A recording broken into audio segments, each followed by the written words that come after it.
본문을 기록한 주인공은 우리가 잘 아는 다윗이 이 본문을 기록했습니다.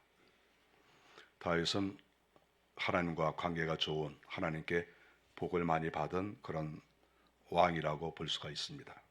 어려서부터 늘 하나님과 가까이 하고, 그는 죽는 순간까지도 하나님의 은혜를 받고 또 그의 아들에게 왕위를 물려줄 수 있는 그러한 행복을 맛본 그런 사람입니다. 그는 평생을 살면서 복에 대해서 생각을 많이 했다고 볼 수 있습니다. 그가 기록한 그 내용 가운데 복에 대한 이야기가 상당히 많이 있습니다.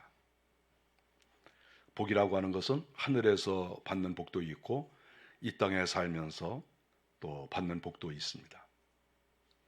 우리가 가끔 가다가 믿음이 좋은 사람들은 이 땅에서 복 받는 문제에 대해서 조금 과소평가하고, 우리가 하늘에서 복을 많이 받으면 되는 것이지 이 땅에서 왜 자꾸 복복하느냐, 그런 분들도 심심치 않게 주변에서 발견할 수가 있습니다. 그래서 이 땅에서 가정이 좀 불화가 있어도, 또 경제적으로 어려워도, 또 병에 걸려도, 자식들이 속을 썩여도 별로 대수롭지 않게 생각하고, 그거야 힘들고 어렵고 그럴 수도 있지, 그러면서 나는 죽으면 하늘나라 올라가서 하나님께서 나에게 은혜를 많이 주실 거야, 하늘의 복을 많이 받을 거야, 이렇게 삶을 살면서 완전히 그 머릿속에는 하늘밖에 없는, 누가 볼 때는 굉장히 믿음이 좋아 보여요. 죽으면 하나님께서 나를 어떻게 하신다, 하늘나라 올라가서 내가 무슨 큰 복을 받는다, 자꾸 계속 이런 이야기를 하면은 굉장히 믿음이 좋아 보이는데, 저는 그런 것을 보면서 그렇게 받아들이지 않습니다. 저는 오히려 하늘 얘기를 지나치게 많이 하는 사람은 자기가 이 땅에서 하나님께 복을 많이 받지 못한 것을 감추려고 그렇게 하는 것으로 저는 판단을 많이 합니다. 사람은 시선을 자꾸 다른 데로 돌리려고 해요.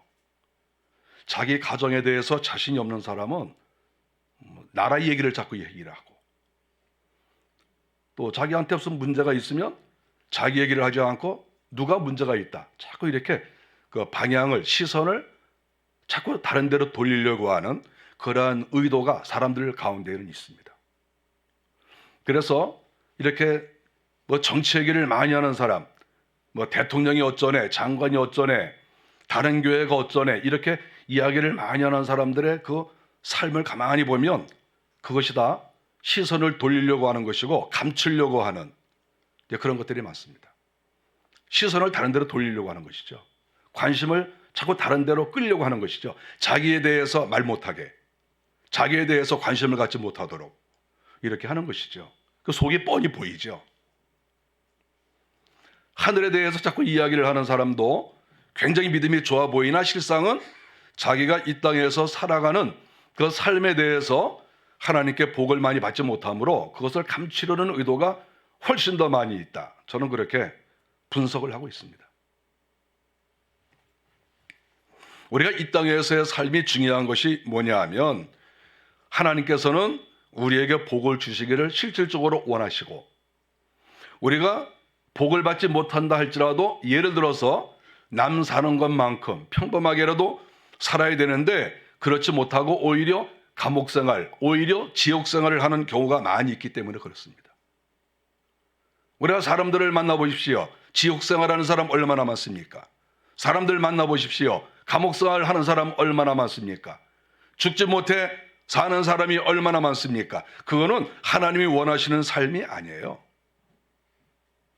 하나님께서는 다윗이 복에 대한 이야기를 많이 한 것처럼 이 땅에서 복 받고 살기를 원하십니다. 영적인 복을 받고, 물질의 복을 받고, 건강의 복을 받고, 가정의 복을 받고, 기업의 복을 받고, 모든 면에서 복을 받고 사는 것이 하나님께서 원하시는 것이지, 지질이 궁상 떨고 있는 것을 하나님은 결코 원하지 않는다. 그것을 우리는 성경을 통해서도 얼마든지 발견할 수 있습니다.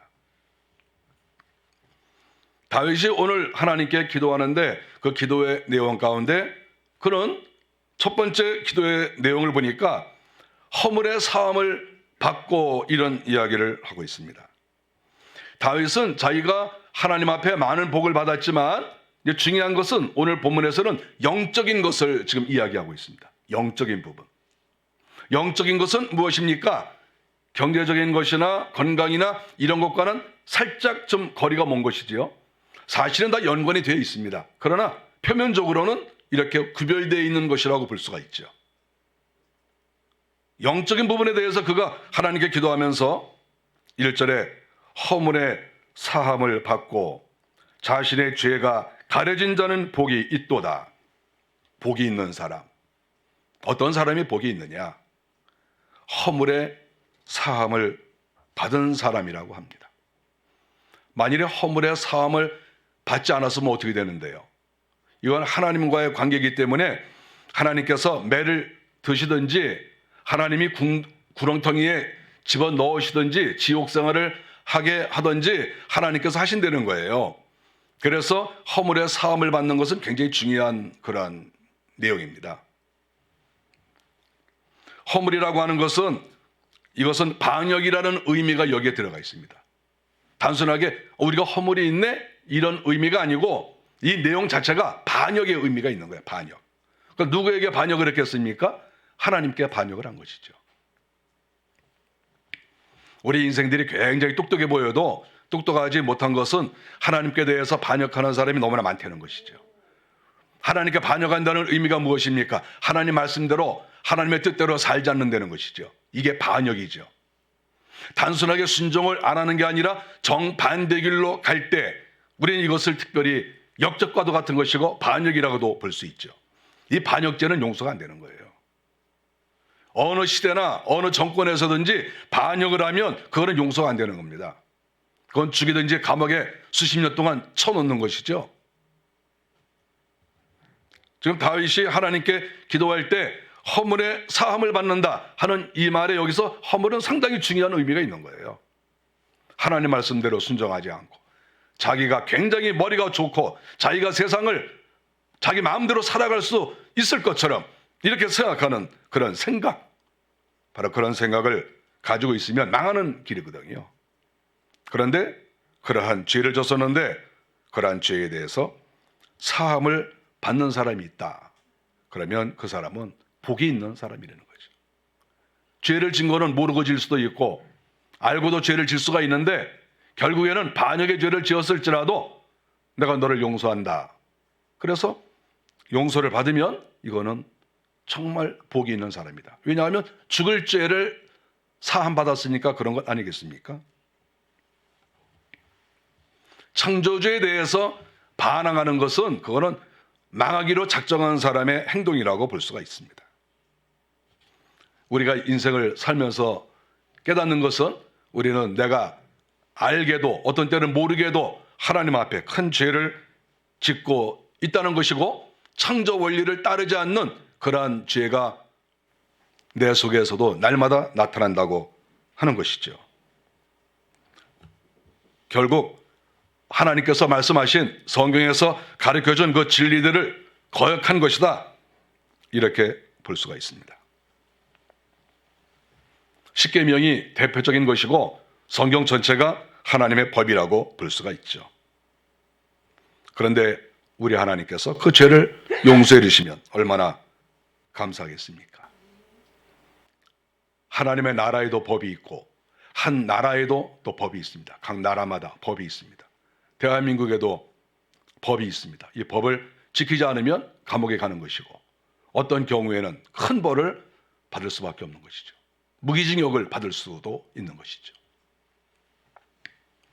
우리나라에 감옥이 많이 있고 그 교도소에 많은 사람들이 지금 거기에 있습니다. 가슴이 아픈 일이죠. 법을 어기면 어떻게 하겠습니까? 가둬둘 수밖에 없는 것이죠.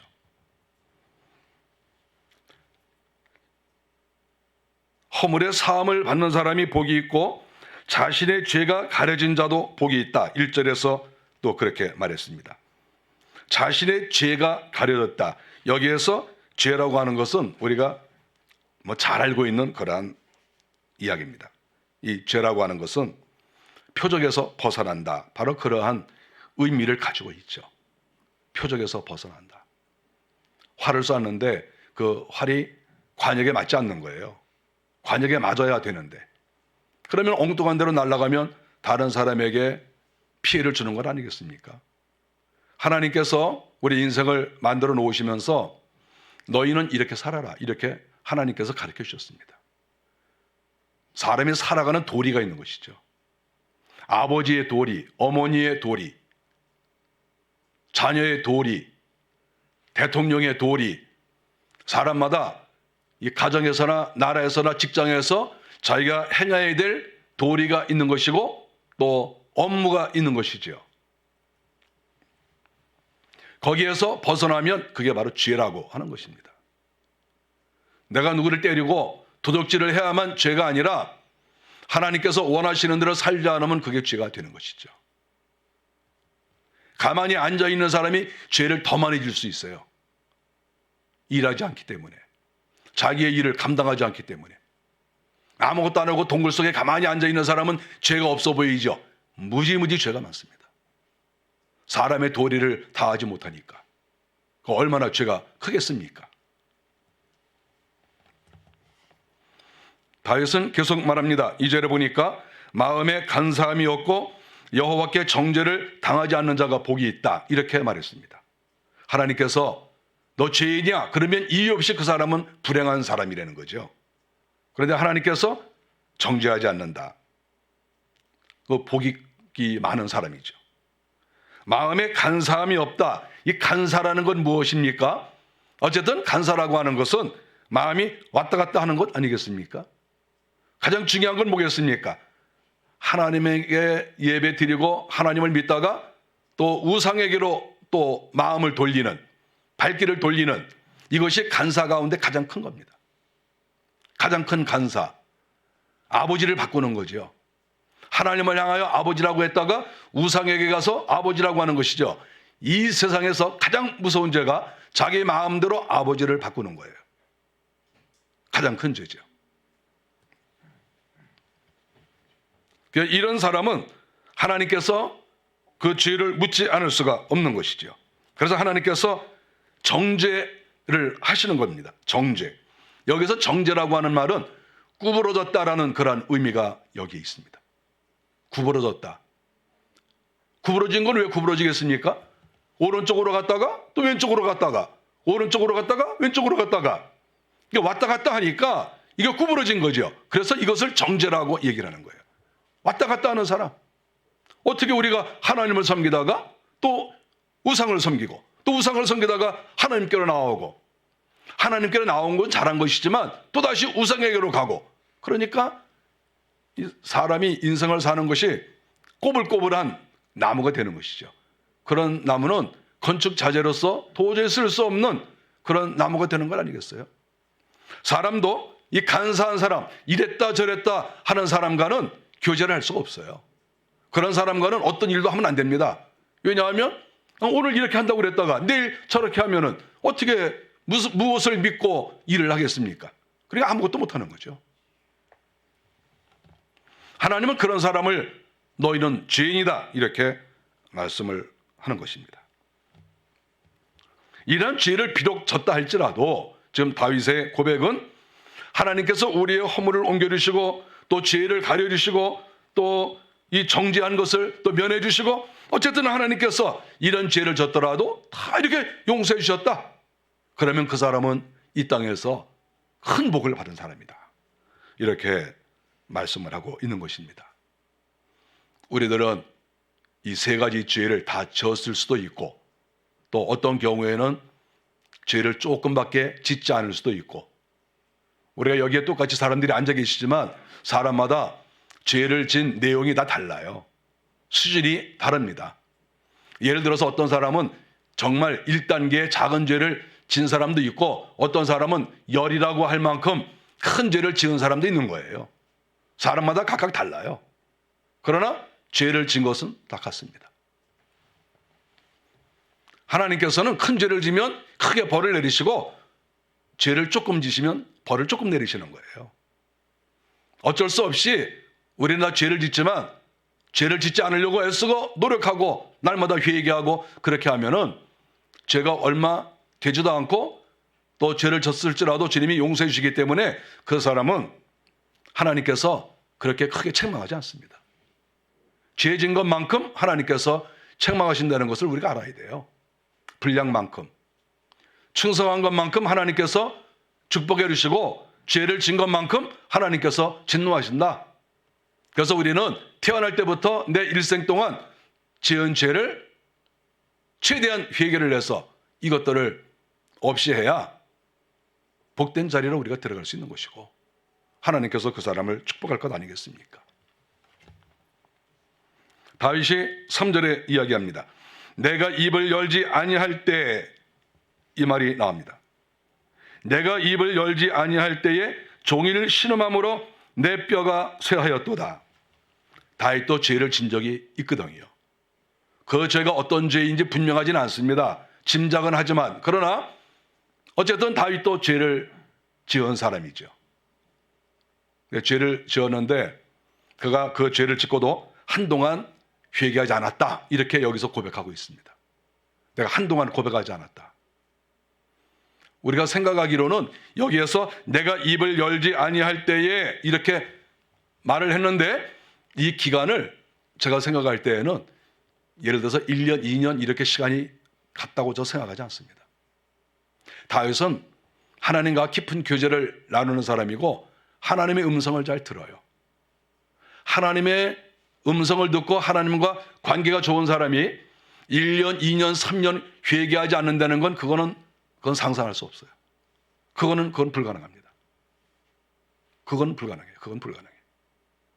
제가 이 본문을 보면서 생각하는 것은 내가 입을 열지 아니할 때 했을 때 입을 열지 아니한 기간이 얼마나 될까 제가 생각해 보면 저는 한두 달로 생각합니다. 길어야 한두 달. 저도 지금까지 70년 동안 신앙생활을 했지만 하루 이틀 정도만 기도를 안 해도요 사람은 기도가 막혀요. 그게 제 경험입니다. 경험. 평상시에는 하루 이틀 기도 안 할 때는 거의가 없는데 휴가를 갈 때 한 일주일 휴가를 내서 휴가를 가면 마음이 조금 풀어져요. 요 사이는 안 그런데 한참 젊었을 때 30대 40대 때 그럴 때에는 휴가를 가면 마음이 좀 풀어져요. 그래서 휴가지에서 하루 이틀 3일 기도를 안 할 때가 가끔 있었거든요. 그러고 나서 휴가가 끝나서 돌아와가지고 교회에서 기도를 하려고 하면 기도가 잘 안 나와요. 입으로 하는 기도, 맨날 하는 기도 그런 기도를 가리키는 게 아니죠. 그런 거야 뭐 내가 평상시 하던 대로 뭐 기도하면 되는 것이지만 그런 기도를 가리키는 게 아니고 정말 내밀한 기도, 하나님과 교통하는 그러한 기도, 하나님과 지금 내가 밀접한 관계에 있고 하나님과 마주하면서 지금 내가 대화를 한다 이런 느낌이 들 수가 없어요. 한 3, 4일만 기도 안 하면 사람은 꽉 막혀요. 제 경우에 그래요. 제가 영적 침체에 대한 책들도 제가 많이 읽어봤는데 거기에도 그런 내용이 나옵니다. 3, 4일만 일주일만 기도 안 해도 사람은 하나님과 교통이 끊어진다 이렇게 나와요. 그래서 일주일씩 회개하지 않는 사람 1년, 2년 회개하지 않았다 그 사람의 영혼은 이미 죽어가요. 말할 것도 없습니다. 회개하지 않는 사람의 그 영혼은 다 말라 비틀어졌고 죽은 거나 마찬가지예요. 기대할 게 없어요. 다윗 같은 이런 사람도 이런 말을 하는 거 아니겠어요? 내가 입을 열지 아니할 때 불과 한 달, 두 달밖에 되지 않는 그 기간 동안에 기도를 안 했다는 게 아니라 회개를 안 했다는 거거든요. 회개를 안 했다. 기도야 날마다 했겠죠. 그럼 회개를 하지 않았는데 어떤 문제가 있냐 하니까 3절에 내가 입을 열지 아니할 때에 종일 신음함으로 내 뼈가 쇠하였도다. 종일 신음함으로. 회개하지 않으면 편할 것 같죠. 사람은 근본적으로 자기가 부끄러운 것을 말하고 싶지도 않고 생각하고 싶지도 않습니다. 사람은 원래 그런 거예요. 그래서 우리가 흑역사라는 그런 말을 하고 있지 않습니까? 흑역사가 뭡니까? 자기가 기억하고 싶지 않은 내용이에요. 자기가 가난하게 살았거나 자기가 큰 죄를 지었거나 부끄러운 일을 겪었거나 낮은 자리에 갔었거나 어쨌든 흑역사가 있지 않습니까? 그 흑역사를 자기 스스로 입으로 말하기가 힘들어요. 또 다른 사람들이 그것을 지적할 때 분노가 일어납니다. 이게 우리 모든 사람들이 취할 수 있는 태도예요. 그래서 다른 사람들이 야, 너 옛날에 무슨 죄를 졌잖아. 그러면 분노가 일어나는 거예요. 그래서 사람들은 자기의 흑역사, 감추고 싶은 것들, 자랑하고 싶지 않은 것들, 이런 것들을 자기 가슴 속에, 마음 속에 다 담가놨어요. 푹 담가놨어요. 마음의 동굴 속에 다 감춰둔 것이지요. 그것을 토설치 아니하고 꺼내놓지 않습니다. 특별히 자기가 죄진 거 숨겨놓죠. 말하고 싶지도 않고 다른 사람이 말하면 분노하고 왜 그런 말을 하냐고 하고 회개도 하지 않고. 그런데 그러한 것들이 없어지는 게 아니에요. 그거 토설치 않다고 해서 그게 사라진 게 아니에요. 우리가 착각하면 안 돼요. 우리가 회개를 왜 해야 하냐 하면 내가 10년, 20년 내 마음의 동굴 속에 그것을 묻어뒀다고 해서 그게 없어지지 않아요. 그게 죽을 때까지 가는 거예요. 죽을 때까지가 아니라 하나님 앞에 갈 때까지 가지고 가는 거예요. 우리가 여러분 착각하지 마세요. 다윗이 말하는데 토설치 아니함으로 내가 종을 신음했다 이렇게 얘기합니다. 신음합니다. 죄라는 것은 이 죄가 있으면 그곳에 마귀가 있거든요. 죄가 있는 곳에 악한 영, 흑암의 영이 같이 들어가 있거든요. 그래서 그것이 내 뼈에 있으면 뼈가 상하고 내 장기 속에 들어가 있으면 내 장기가 상하고 그것이 내 영혼을 망치고 이렇게 하는 거예요. 다윗이 얘기하지 않았습니까? 토설치 아니하니까 내가 종을 신음했다.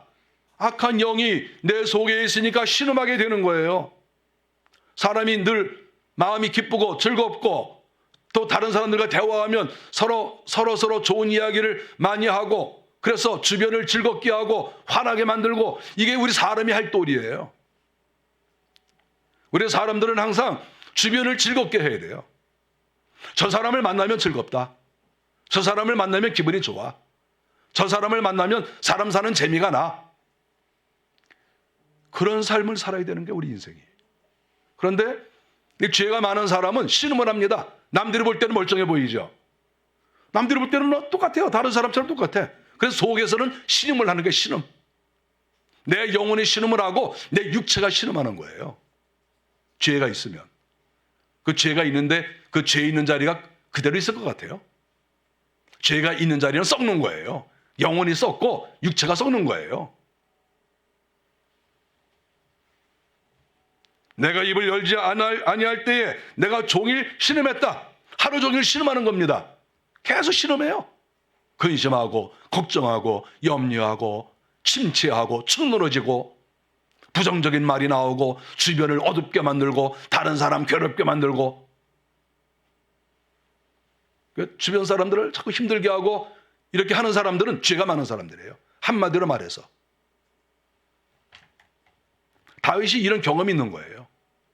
내가 하나님 앞에 죄를 짓고 나서 내가 이렇게 회개하지 않고 토설치 않고 내가 이렇게 몇 달을 지났는데 아니 세상에 내가 이렇게 신음을 하는구나. 그걸 겪은 거예요. 근데 문제가 이 신음을 1년, 2년, 3년, 5년, 10년을 하잖아요. 그럼 이게 신음한다고 생각이 안 됩니다. 내 인생이 그렇다고 생각해요. 그냥 인생이란 그런 거야 이렇게 생각이 된다는 것이죠. 너무 오랫동안 하게 되면 이게 문제가 되는 거예요. 자기가 신음하지 않는다고 생각해요. 내가 무슨 신음을 해? 뭐 인생이 다 그런 거지 뭐 이렇게 생각해요. 지금 신음하고 있는데 그 영혼이 신음하고 그의 육체가 신음하고 있는데도 못 알아차려요. 그런 사람들 굉장히 많습니다.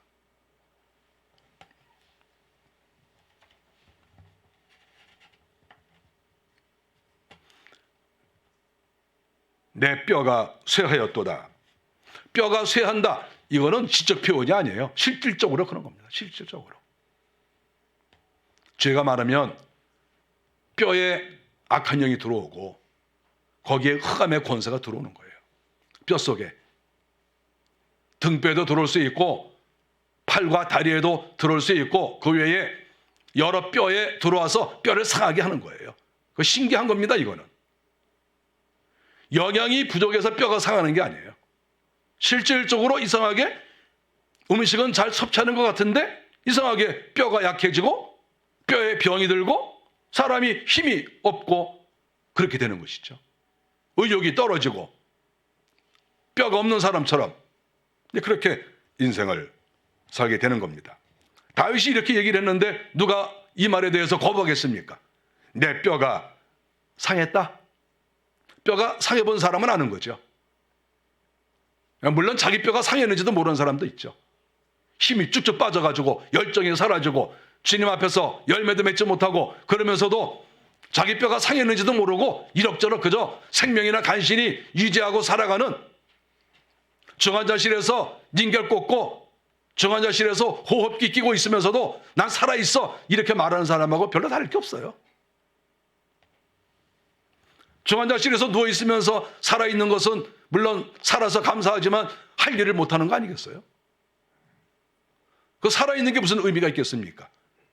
얼른 나서 활발하게 움직여야죠. 다윗이 계속 말합니다. 4절에 보니까 주의 손이 주야로 나를 누르시오니 주님의 손이 누른다는 거예요. 이것도 시적 표현이 아니에요. 실제.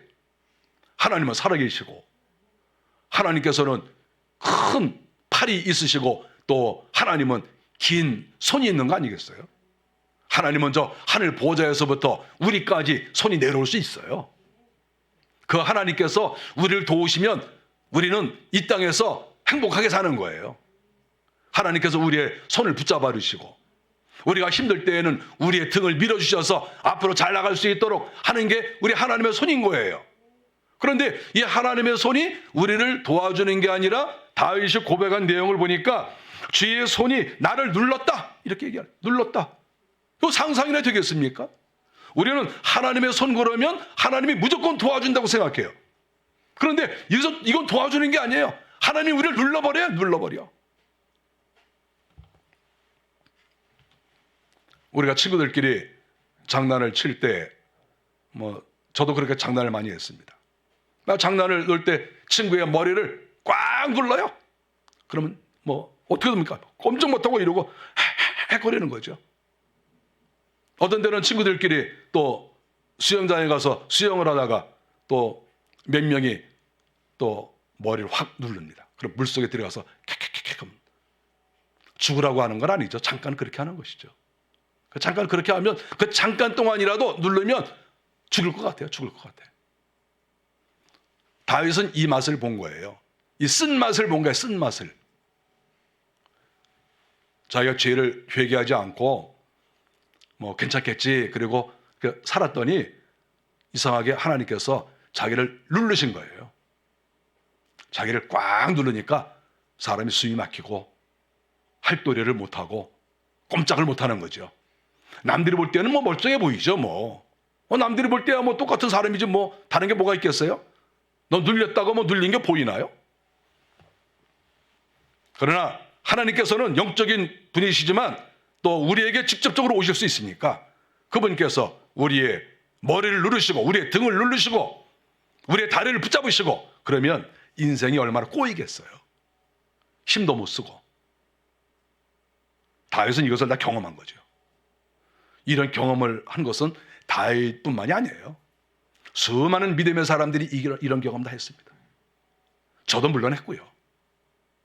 그러니까 이 말씀이 마음에 와 닿아요. 내가 아무리 계획을 세우고 내가 별의별 그런 일을 행한다 해도 하나님께서 누르시면 아무것도 안 돼요. 아무것도 안 돼요. 하나님이 우리의 머리를 누르시고 몸을 누르시고 어떤 경우에는 숨통을 조이시고 이렇게 할 수가 있는 거예요. 왜 하나님이 이렇게 하시겠습니까? 지금 다윗이 말한 것처럼 내가 토설치 않았을 때, 회개하지 않았을 때, 하나님이 그리 하셨다. 이렇게 이야기를 하고 있는 것입니다. 뼈가 쇠한다. 이 사람의 뼈가 약해지고 뼈가 쇠하면 아무것도 못하는 거예요. 뭐 하겠습니까? 사람이 뼈가 약한데. 주의 손이 주야로 나를 누른다. 그러니까 하나님께서 누르시는데 어쩌다가 누르시는 게 아니라 주야로 누르신다. 낮에도 누르시고 밤에도 누르시고. 물론 밤에 이렇게 누르는 거는 하나님만 누르시는 게 아니라 귀신도 누를 수가 있어요. 저는 이 밤에는 하나님은 저는 회개를 열심히 하니까 하나님은 잘 안 눌러요. 근데 귀신이 가끔 와서 저를 눌러요. 귀신이 누르면 밤에 잠을 자다가 잠잘 맛이 싹 사라지고 벌떡 일어나서 제가 기도합니다. 밤에 3시고 4시고 일어나서 하나님 오늘도 귀신이 크진 않지만 조그만 귀신이 와가지고 또 저를 이렇게 눌렀는데 아주 자존심이 상하고 기분이 나쁩니다. 주님. 잠이 안 와요. 그러면 밤에 일어나서 또 기도하는 거예요. 주여 내가 무슨 죄를 졌길래 또 이렇게 조그만 귀신이 또 이렇게 왔나이까. 가만히 이렇게 보면 그날 내가 대통령을 욕한 날이야. 나쁜 새끼 막 그래 욕한 날이야.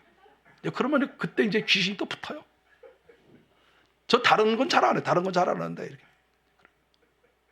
그러면 이제 귀신이 붙어가지고 자꾸 누르면 주여 용서하시옵소서. 그럼 그 다음날 또 해. 그러니까 자꾸 눌려요. 자꾸 눌려. 저는 알아요. 이거. 죄를 지으면 뭔가 찾아온다. 하나님이 누르실 수도 있지만 귀신이 오는 거예요. 귀신이. 하나님만 꼭 오시는 게 아니에요.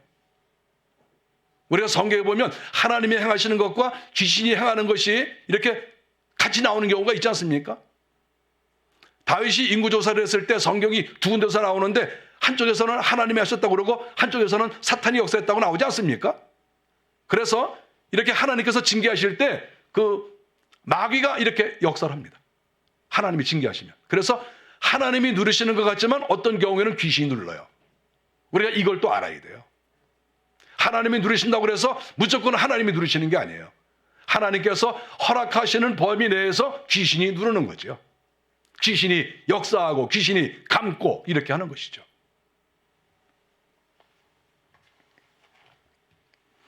이렇게 회개하지 않고 죄가 그 속에 있으면 내 진액이 빠져서 진액이 빠진다고 그랬습니다. 신기하죠? 어떻게 하나님께서 진노하시고 내가 죄를 졌는데 왜 내 몸에서 진액이 빠질까요? 이건 시적 표현이 아니에요. 이건 실제. 저도 죄를 져보니까 내 몸에서 진액이 빠져요. 다윗의 경험을 저도 똑같이 했습니다. 온몸에서 진액이 빠져서 열정이 사라지고 뭔가 힘이 약해지고 뭔가 좀 이상해졌어요. 의욕도 사라지고 기도할 마음도 안 생기고 주님의 나라에 충성할 그럴 마음도 없고 매일 짜증이나 내고 신경질 내고 사람이 이상해지는 거죠. 진액이 빠지면 이렇게 되는 거예요. 진액이 빠지면. 그런데 진액이 왜 빠지겠습니까? 회개하지 않았다고 그러잖아요. 여기서. 내가 토설치 아니하고 회개하지 않으니까 하나님이 축복하시지 않습니다. 회개하지 않는 사람에게 하나님이 축복하시지 않거든요. 그리고 오히려 마귀가 역사하니까 그 진액이 빠져요. 그래서 기도도 열심히 하시고 열정적으로 주의를 잘 하시는 분은 회개가 많이 되신 분이에요. 회개가 많이 되신 분들은 열매가 없을 수가 없어요. 어떻게 열매가 없을 수가 있습니까? 진액이 빠지지 않고 뼈가 강한데 회개를 안 해야 뼈가 약하고 진액이 빠진다고 말하지 않았습니까? 그런데 만일에 열정적으로 하나님 앞에 나가서 토설하고 회개하고 하나님 앞에 바로 살면 하나님이 은혜를 주시니까 힘도 넘치고 열매도 많이 맺고 그럴 거 아니겠습니까? 다른 사람이 보더라도 저 사람은 뼈가 강한가 봐. 저 사람은 저렇게 영양이 좋은가 봐. 왜 저렇게 열정적으로 일을 하지? 이런 이야기를 듣지 않을 수가 없어요. 그래서 우리 인생에 있어서 회개가 가장 중요한 관건이라고 하는 거예요. 다윗이 그것을 발견한 겁니다. 4절에 보니까 여름 가뭄에 마름같이 되었나이다. 여름에 비가 오지 않아서 식물이 마른 것을 지금 피워나고 있습니다. 땅이 거북이 등처럼 쭉쭉 갈라지고 또 식물들도 말라서 열매도 맺지 못하고 다 죽어가는 그런 것들을 다윗이 본 거죠. 다윗이 그런 것을 보고 자기 자신을 생각한 거예요. 내가 하나님께 토설치 않고 내가 이렇게 몇 달 동안 이렇게 살아보니까 내가 이렇게 내 심령이 거북이 등처럼 쭉쭉 갈라졌구나.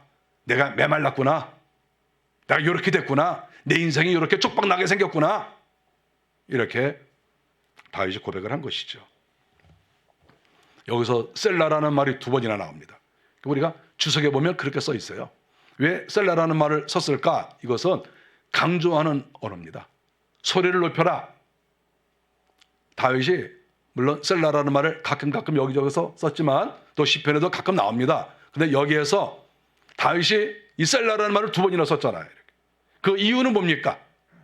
강하게 말을 하라는 거야. 강하게. 지금 내가 강하게 말을 한다. 소리를 높여서 이제 이렇게 말을 하는 거예요. 여러분들 들으시오. 내가 이렇게 경험해 보니까 이렇습니다.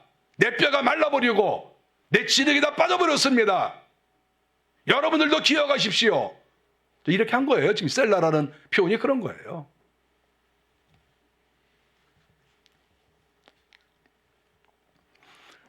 다윗은 이런 고통을 다 겪은 후에 회개를 했습니다. 5절에 보니까 내 허물을 여호와께 자복하리라 하고 마음속에 결심을 했습니다. 내가 하나님께 자복을 해야 되겠다. 회개를 해야 되겠다. 이렇게 결심을 했습니다. 여기서 자복한다 하는 말은 내던진다 그런 말이죠. 나 자신을 하나님께 내놓는다. 이렇게 결심을 한 거예요. 자복하리라 하고 내 죄를 아뢰고 내 죄악을 숨기지 아니하였더니 죄악을 숨기지 아니하고 하나님께 다 얘기한 것이죠. 사람에게 얘기할 필요 없어요. 여러분 죄 지은 거 사람들한테 얘기할 거 없어요. 하나님께 하면 됩니다. 하나님께. 다윗이 하나님께 얘기를 했습니다. 다윗의 위대한 점이 뭐냐 하면 이 죄를 하나님께 속전속결로 회개했다는 겁니다. 그래서 다윗이 위대하고 하나님께서 다윗을 그렇게 좋아하신 거예요. 어떤 사람은 죄를 짓고도 1년, 2년, 3년, 10년, 20년씩 회개하지 않는 사람 많아요. 죽을 때까지도 안 하는 사람 많아요. 예수를 믿어도. 그런데 다윗은 속전속결로 하나님 제가 이런 죄를 졌습니다. 그러니까 하나님께서 다윗을 미워할 수가 없어요.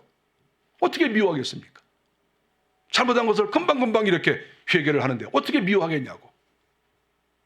회개하는 사람 앞에는 어떻게 할 수가 없어요. 잘못했습니다. 그러면 용서가 돼요. 우리가 정치인들도 그렇지 않습니까? 머리가 큰 문제를 일으켜서 야 어떻게 저렇게 정치를 할 수가 있느냐 그랬는데 어떤 사람은 잘못했다고 그래요. 우리가 이렇게 잘못했습니다. 그러면 속이 쑥 풀어지는 거예요.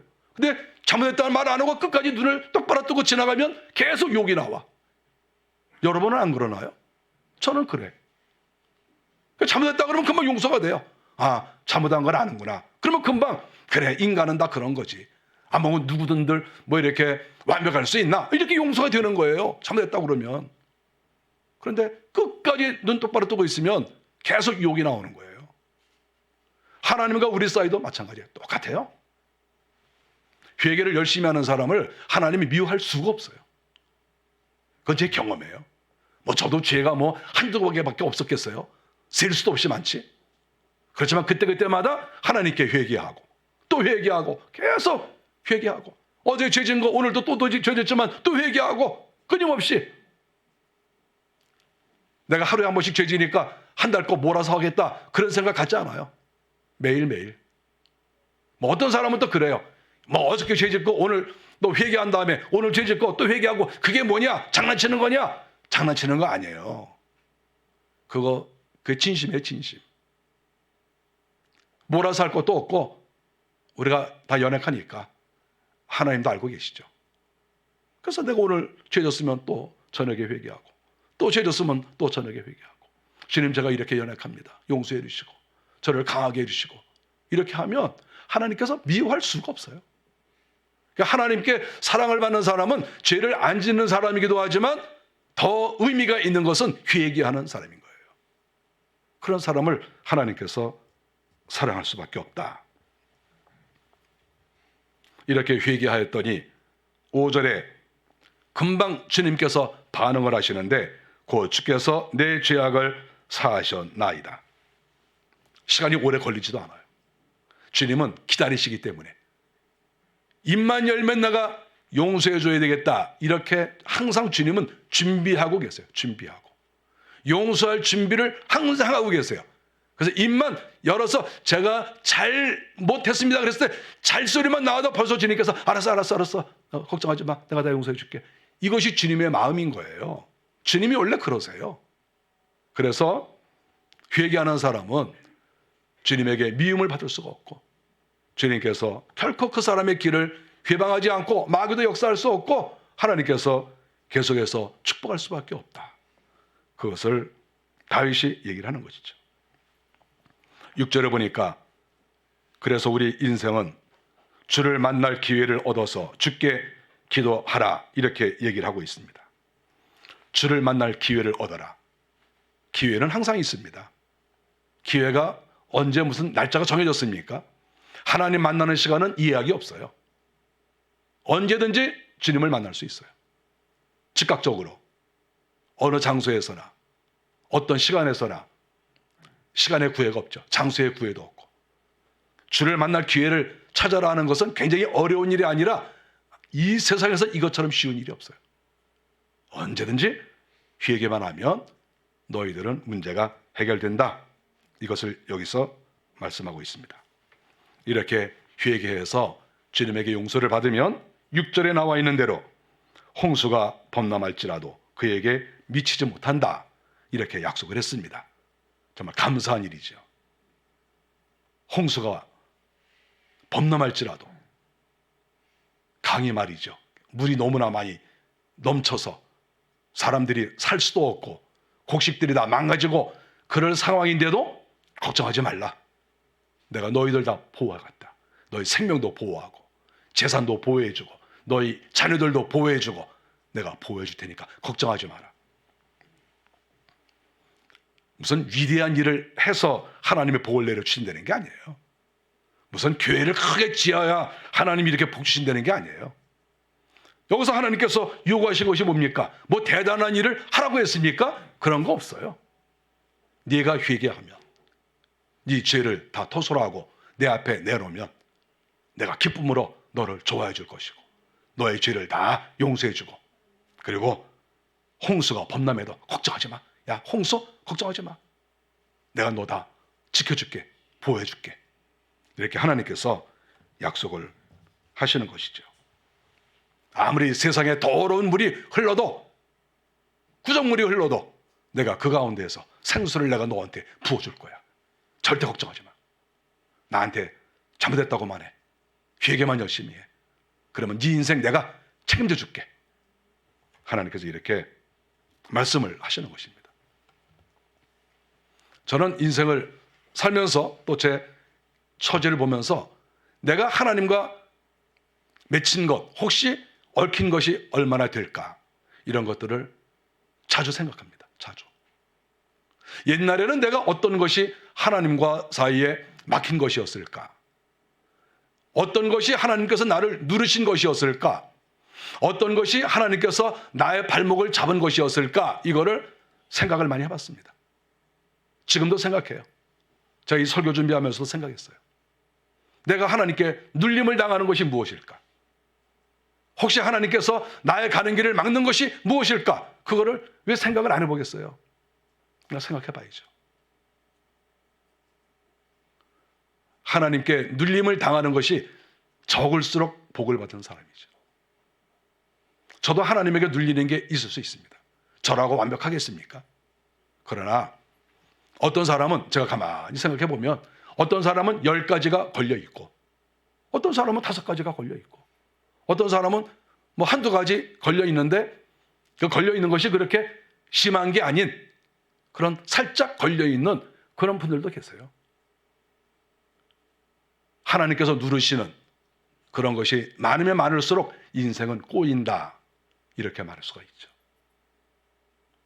오늘 다윗이 고백한 이 내용을 보면서 우리 주님께서는 우리의 죄를 용서하시기를 좋아하시고 축복하시기를 좋아하시는 분이시니까 토설을 하세요. 사람에게 하지 말고 하나님께 토설을 하시면 1년 된 거, 2년 된 거, 10년 된 거, 50년 된 거라도 다 토설하십시오. 그러면 우리가 뼈가 녹지도 않고 또 진액에 빠지지도 않고 또 가는 길이 막히지도 않고 하나님이 우리를 누르시지도 않고 오히려 하나님께서 멋진 인생을 살 수 있도록 하시는 것이죠. 똑같은 인생을 살아도 한번 멋지게 살고 싶지 않습니까? 저는 하나님께 종종 기도합니다. 하나님, 저 인생 멋지게 한번 살고 싶어요. 저는 그렇게 살짝 기도합니다. 여러분은 뭐라고 기도하십니까? 대강대강 살아도 좋습니다. 그렇게 기도하십니까? 반짝해보고 싶습니다. 이런 기도 여러분 안 하세요? 기도하세요. 하나님, 복 한번 받고 살고 싶습니다. 모든 부분에서 복을 한번 받고 싶습니다. 제가 토설하겠습니다. 회개하겠습니다. 저에게 은혜를 내려주세요.